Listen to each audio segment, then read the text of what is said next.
అమ్ము, నువ్వు నిజంగానే ఆ పక్కింటి రవి అంకుల్ని పెళ్లి చేసుకుంటున్నావా? అవును. ఏ నీకు అతను నచ్చాడా? నచ్చాడనే అనుకుంటున్నాను. ఎందుకు నచ్చాడు? ఏమో తెలీదు అదంతా. మరి ఎందుకు అతన్ని పెళ్లి చేసుకుంటున్నావు? నీకెందుకే? నువ్వు చేసుకుంటావు అతన్ని? నేనా? చీయా? నాకు అతనంటే చాలా భయం బాబోయ్. ఎందుకు భయం? నిన్నెప్పుడన్నా ఏమన్నా అన్నారా? ఏమనలేదు, కానీ అతన్ని చూస్తేనే భయమేస్తుంది. ఎంత పెద్దగా ఉన్నాడో. మేము అతని బుల్లెట్ దగ్గర ఆడుకుంటున్న ప్రతిసారి వచ్చి కళ్ళు పెద్దవి చేసి చూస్తాడు. అందరం భయపడి పారిపోయే వాళ్ళం. మరి నీకు భయం లేదా అమ్ము? నువ్వే ఒక పెద్ద రౌడీవి. అందరూ నిన్ను చూసి భయపడాలి. నీకేంటి భయం? అమ్మో, ఏం చేస్తున్నావే? చీర మొత్తం నలిపేసుకున్నావా? చిన్న పిల్లవా నువ్వేమైనా? అందరూ నీకోసం వెయిట్ చేస్తుంటే నువ్వేమో ఆడుకుంటున్నావు. రా. అమ్మా, ఏంటి? అంతా ఓకేనా? అంతా ఓకేరా. రా.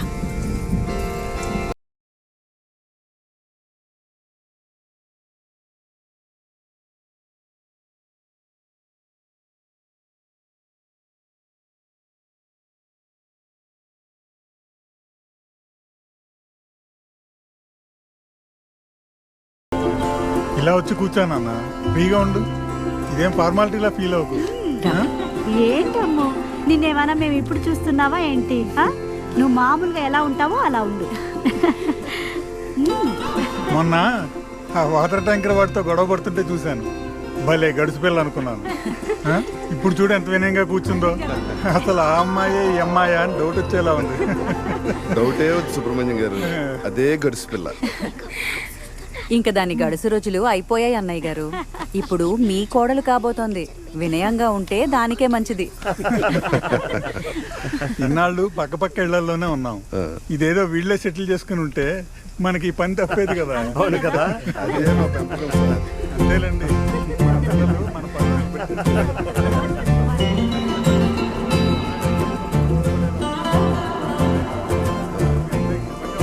అమ్ము నిన్నే దొంగ చూపులు చూస్తున్నాడు. తెలుసు.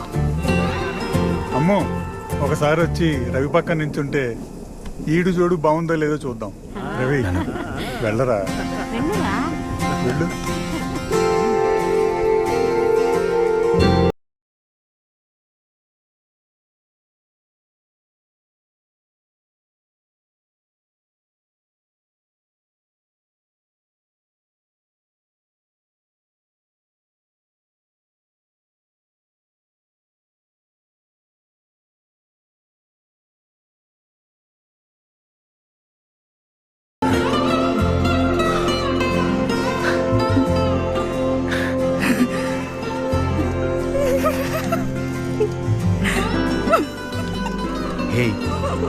ఏమైంది?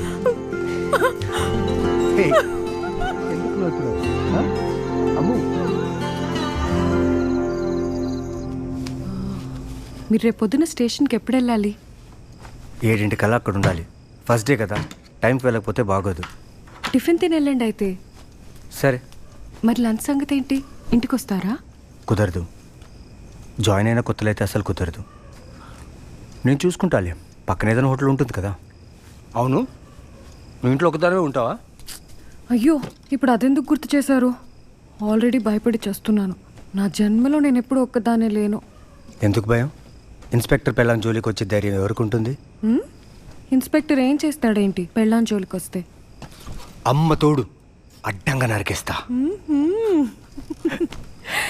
అబ్బో, మా ఆయన హీరో. కనిపించే 3 సింహాలు నీతికి, న్యాయానికి, ధర్మానికి ప్రతిరూపాలైతే కనిపించని ఆ 4వ సింహమేరా ఈ పోలీస్. అత్తరు కొట్టేశావు. నీకేం కావాలి చెప్పు. డైలాగ్ కోసమా? కాదు, పెళ్ళయి ఇన్ని రోజులు అయింది కదా, సో నీకేదైనా గిఫ్ట్ ఇవ్వాలనిపించింది. చెప్పు, నీకేం కావాలి? ఇంకో 1 వారం రోజులు ఆలోచించు. సారీ గుర్తొచ్చింది.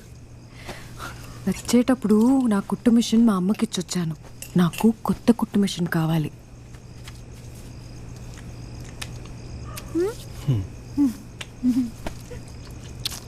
ఏ టెడ్డీ బేరో చాక్లెటో చీరో అడుగుతా అనుకున్నాను. పెద్ద బ్యాండే వేసావుగా, నిజంగా కావాలా? బొమ్మలు పాల పిక్కలు అడగడానికి నేనేమైనా చిన్న పిల్లనా? అవును కాదా మరి? కాదు, అయినా నీ కుట్టు మిషన్ దేనికి?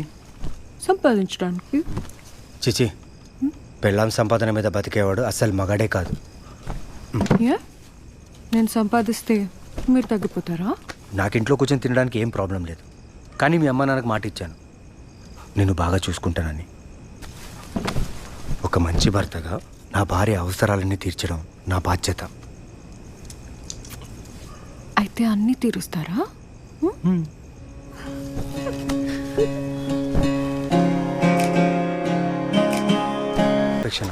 అవును సార్, ఎప్పట్లాగే మన డిఐజీ గారు సర్ప్రైజ్ ఇన్స్పెక్షన్కి వెళ్ళారు. పాప మా స్టేషన్ సిఐ అప్పుడే ఏదో పనుండి పక్కకి వెళ్ళాడట. అంతే, వెపన్స్ రూమ్ లాక్ లేదని, ఎఫ్ఐఆర్ రికార్డ్స్ అన్ని చిందరవందరగా పడున్నాయని, ఎవరో క్లీన్ షేవ్ చేసుకోకుండా వచ్చారని సిఐ స్టేషన్కి వచ్చేంత వరకు వెయిట్ చేసి మరీ సస్పెన్షన్ లెటర్ చేతికిచ్చి పంపించారు.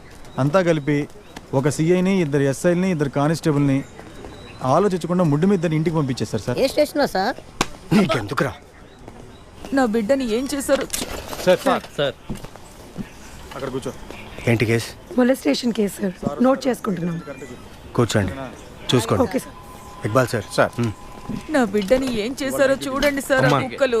మీ అమ్మాయి ఎక్కడికి వెళ్తుంది, ఎప్పుడు వస్తుంది అని మీరు ముందే కనిపెట్టుకొని ఉంటే విషయం ఇంత దూరం రాదు కదా. ఇప్పుడు ఏడిస్తే ప్రయోజనం ఏంటి? మరేం చేయాలి సార్? రోజంతా పనిచేసి ఇంటికి వచ్చేసరికి రాత్రి అయిపోతుంది. వీళ్ళయ్యేమో ఎందుకు పనికిరాడు, ఇంకెవరు చూసుకుంటారు సార్? మా పోలీసులైనా ఎంతవరకని చూసుకోగలరండి? తిప్పి కొడితే 10 మంది ఉన్నాం ఏరియా మొత్తానికి. ప్రతి సందుకి కాపలా కాయాలంటే కుదరదు. అయినా కన్నింది మీరే కదా, మీరే చూసుకోవాలి. సార్, మనం హెల్ప్ చేస్తామని మన దగ్గరికి వస్తే మనం కూడా చేయకపోతే ఎక్కడికి పోతారు? సార్ అది కాదు సార్, వీళ్ళని కాపాడడం మన బాధ్యత. అంతేకాదు, మన ఏరియాలో ఉన్న ఆడవాళ్ళందరినీ కాపాడడం మన బాధ్యత. సార్ నా ఉద్దేశం అది కా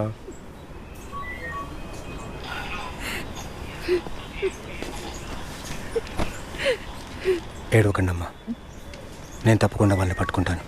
అంతేకాదు, ఇలా ఎవరికి జరగకుండా చూసుకుంటాను. అది చాలయ్యా.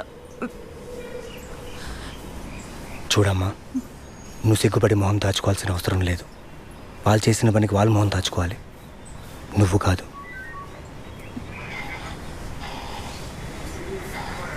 గుడ్. అమ్మాయిని తీసుకెళ్ళండి అమ్మా. మంచిదయ్యా.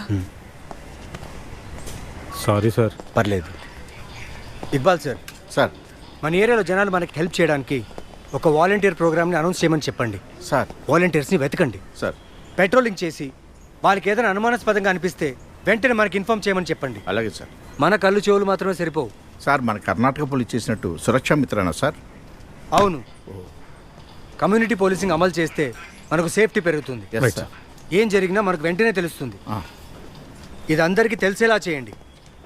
మన ఏరియాలో ప్రతి ఒక్క స్ట్రీట్కి ఒక వాలంటీర్ ఉండాలి. సార్ ఐడియా బాగుంది సార్, కానీ ఇది ఇంప్లిమెంట్ చేయాలంటే డిఐజీ గారి పర్మిషన్ కావాలి కదా సార్. అయితే వెంటనే డిఐజీతో నేను మాట్లాడతాను సార్. ఆయనే అనౌన్స్ చేస్తే ఇంకా మంచిది. Okay okay sir. Okay sir. చాలా బాగుందమ్ము కదా, లేటెస్ట్ మోడల్ ఇది. 10,000 ఉంటుంది. నీ మొగుడికి నువ్వంటే ఎంత ప్రేమో.